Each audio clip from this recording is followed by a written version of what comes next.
আমরা পুরো নরসিংদী জেলায় আমাদের বৈষম্যবিরোধী ছাত্র আন্দোলনের একটা কমিটি গঠন করব।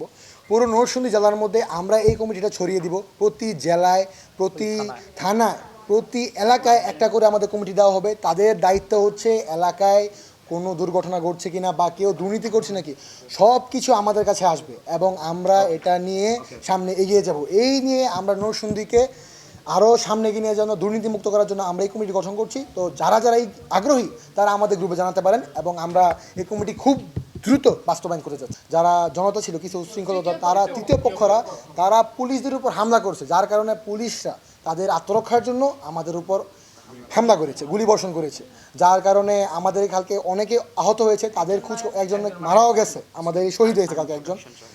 তো এখন আমরা চাচ্ছি যে কারণ আমরা পুলিশেরও ভরসা করতে পারছি না, আমরা চাচ্ছি আমাদের আর্মি ভাইরা যাতে আমাদের পাশে থাকে অন্তত, তাহলে আমাদের নরসিংদীবাসী আশা করি সবাই শান্তিপূর্ণভাবে থাকতে পারবো। প্রশাসনিক ও রাষ্ট্রীয় সম্পত্তির উপরে যে আঘাত হানা হচ্ছে সেটা আমরা অবিলম্বে বন্ধ চাই এবং আমাদের ছাত্র সমাজ সহ সকল সামাজিক, রাজনৈতিক, সাংস্কৃতিক এবং প্রত্যেক ব্যক্তিবর্গকে আমরা আহ্বান জানাচ্ছি সবাই এগিয়ে আসুন এবং নরসিংদীর সকল সংখ্যালঘু ভাইদেরকে এবং আমাদের রাষ্ট্রীয় প্রশাসনিক সকল সম্পত্তিকে আপনারা রক্ষা করুন।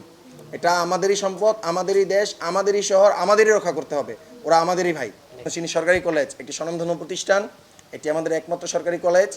এখানে আমরা একটি ছাত্র সংসদ চাই, অনতিবিলম্বে ছাত্রদের প্রতিনিধিত্বে একটি সুষ্ঠু ভোটের মাধ্যমে ছাত্রদের প্রতিনিধি নির্বাচিত হবে এবং তারা আমাদের প্রতিনিধিত্ব করবে।